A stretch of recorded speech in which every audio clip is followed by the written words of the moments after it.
Sulu is a province in the Philippines situated in the Bangsamoro Autonomous Region in Muslim Mindanao, occupying the Sulu archipelago and the provinces of Lanao del Sur and Maguindanao in central Mindanao.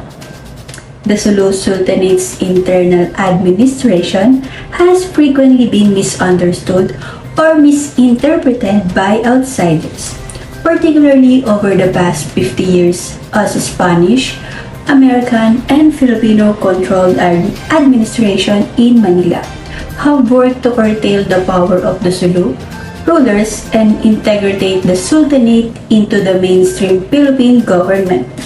Unlike many of the southern Malay states where the Sultan is despotic, in Sulu, the government is an oligarchy vested in the Sultan and Datos in the Ruma Bachara Assembly. This condition has existed for a long time and has been noticed or described in the 17th and 18th centuries.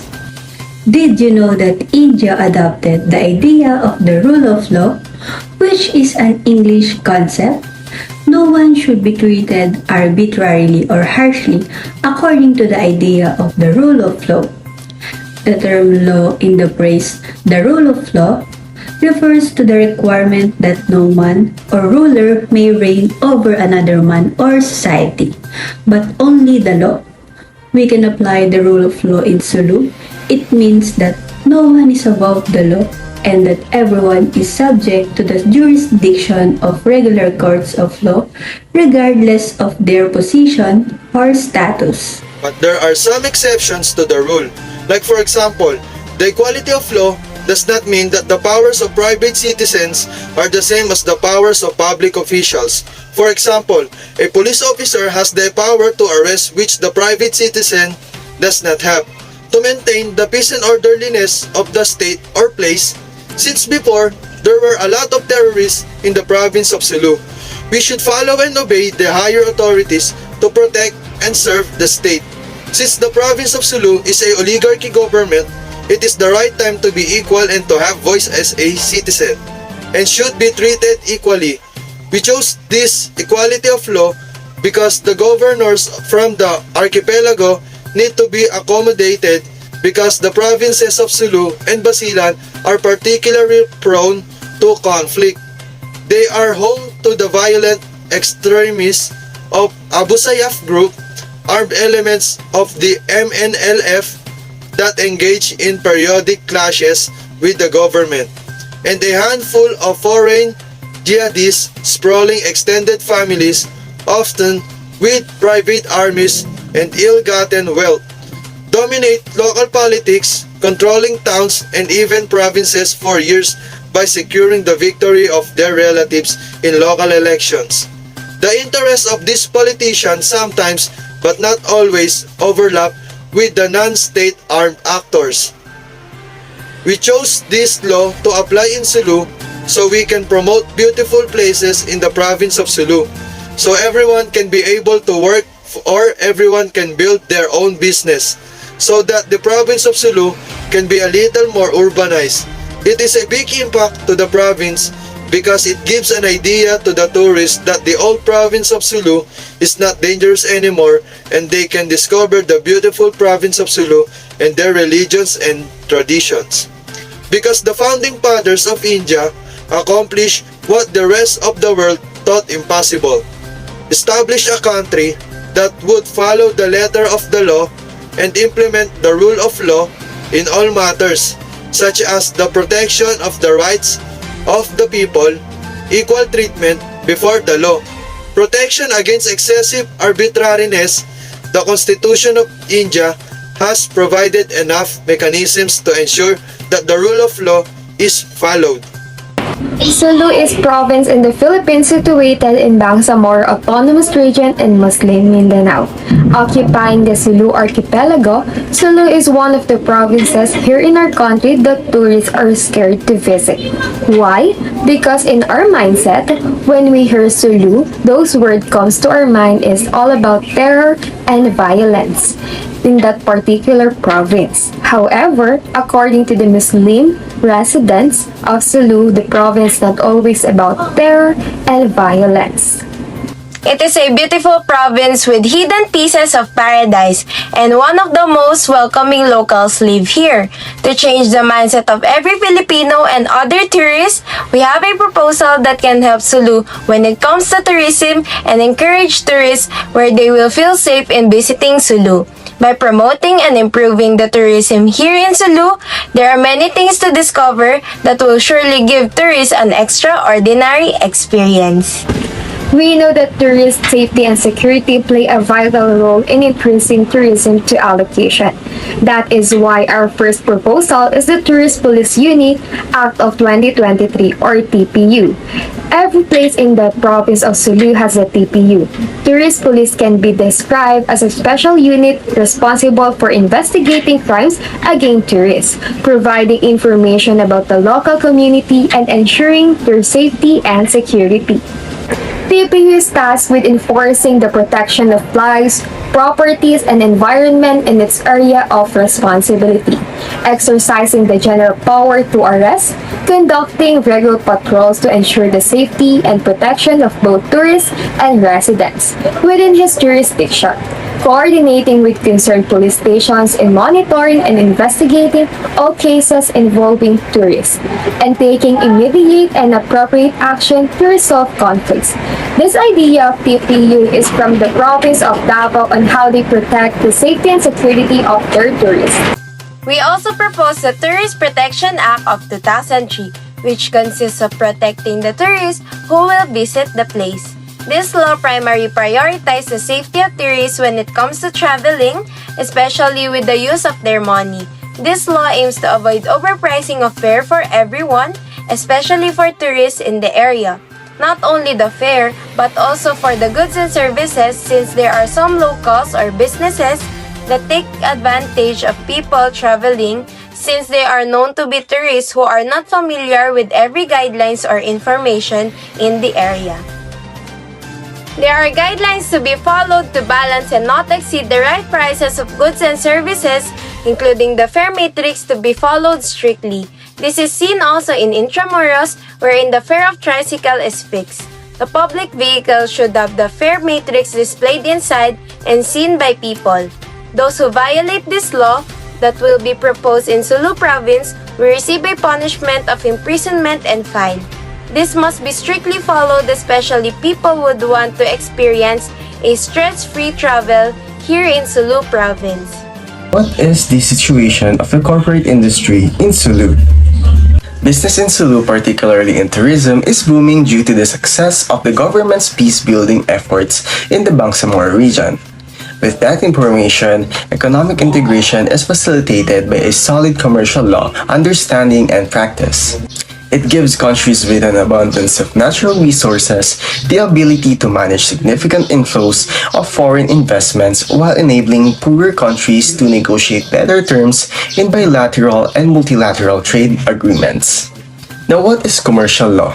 The commercial law, again, this is also known as mercantile law or trade law, and this is a body of law that applies to rights, relations, and conduct of a person and businesses engaged in commerce, merchandising, trade, and sales. In other words, commercial law sets the framework for public power's potential intervention, such as in this case of consumer protection, and also ensures the proper growth of economic activity.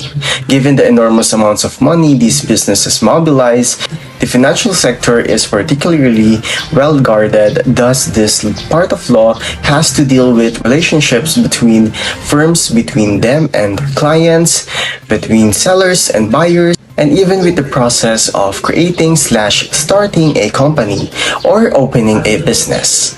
Under commercial law, we propose the Ease of Doing Business and Efficient Government Service Delivery Act of 2018 in Sulu. This law aims to make it easier for businesses to start operating in the city or the province. The most important measure that the Ease of Doing Business law introduces is the automation of the business registration process. We want to propose this law in Sulu to encourage more micro, small, and medium enterprises and foreign investment in that province. This law can benefit the province of Sulu so that the corporate industry there can have an easy process of business registration and licensing for anyone who wants to establish business operations in Sulu. This makes the province more accommodating for both locals and tourists. We know how hard it is to register businesses here in our country because of the hours and hours of time you need to lend to facilities that will study your business registration. Our hope is that with this law, Sulu can develop more corporations that will help the growth of popularity of their province to local and even international travelers. In Indonesia, hiring independent contractors provide benefits that differ from hiring employees. Independent contractors are self-employed people or entities that provide services for you as non-employees. Self-complicated compliances and access to global talent are some of the main reasons entrepreneurs hire them. They provide reason when to hire independent contractors in Indonesia. They also show when and how to convert them into full-time employees in Indonesia. The differences between employees and independent contractors are as follows. An employee is bound by an employment agreement, the provision of which must physically comply with the manpower law. An employment agreement is an agreement between an employee and an employer which provide the work's requirements and the rights and obligation of each party. Article 1414 Manpower Law. This could be a substitute for Sulu when the informal workers, government interns in Sulu receive stipends from MOLE. The event was conducted by the Ministry Bureau of Employment, Promotion and Welfare. Under MOLE CEP, each informal worker received 4,500 pesos for their 15-day services.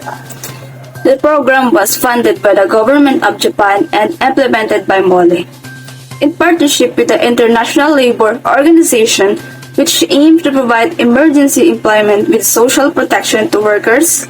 Meanwhile, beneficiaries under GIP received 14,850 each, equivalent to their 3-month salaries. Through this program, the interns were deployed in different field offices of the BARMM, ministries and barangay offices in Sulu. MOLE BPW Director Sarah Jane Sinsuat said, due to the COVID-19 pandemic, many of the countrymen have severely affected their livelihoods, and the Bangsamoro government continues to seek in providing interventions on these matters. Barter is a contract wherein parties trade goods or commodities for other goods as opposed to sale or exchange of goods for money. Barter is not applicable to contracts involving land but solely to contracts relating to goods and services. Do you know that in Malaysia they have a guideline that they require other foreigners and Filipinos to present their passport or seaman's book if they wish to do a business in the disputed state and the neighboring territory of Labuan, which result in tightening their immigration control in Malaysian ports.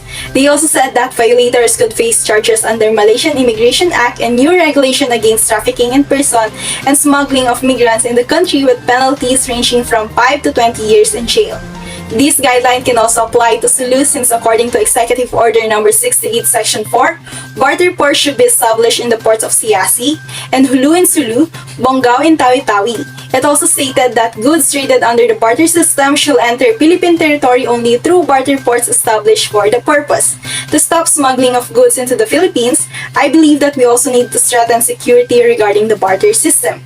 According to the recent news, the Bureau of Customs seized 19,000 of boxes or 9.5 million packs of various brands of contraband cigarette worth 1.425 billion during warehouse operation in Indanan, Sulu. That is why we also need to have the guidelines that Malaysia implemented in their country. Have you heard about the issue of cigarette smuggling in Sulu? It is during the first week of March that 1.4 billion pesos worth of smuggled cigarettes were seized in Sulu. However, as part of the sanitary landfill disposal process, the payloader drenched cigarettes with water. In Taiwan, the Smuggling Penalty Act was amended in 2012, which include Article 4 said that it is mandatory for smugglers who resist arrest with arms causing death to be punished with death penalty, life imprisonment or minimum of 10-year fixed terms, and fines not exceeding 10 million new Taiwan dollars. Moreover, in Article 7, transportations, highways, railways, aviation, shipping, or other means of transport personnel who know of smuggling violation may face a maximum fixed term of 3 years imprisonment, while Article 9, the minimum sentence for custom officers of other authorized inspectors who knowingly release, sell, or conceal illegally smuggled contraband for others is 7 years to 20 years. On the other hand, civil servant and military personnel who cover for illegal smugglers are subject to life imprisonment or minimum of 7 years, which includes in Article 10. Taiwan law can be applied in Sulu wherein they should further extend its system of punishing everyone who is involved in smuggling, from the smugglers to the people who are in or people who are intending to participate in these illegal activities should face a competent penalty. This action will put fear in those who intend to do so, because I believe if they willingly participate in these illegal activities in exchange of the benefits that they can earn without thinking about the harm that could cause other people, they also deserve to be penalized accordingly.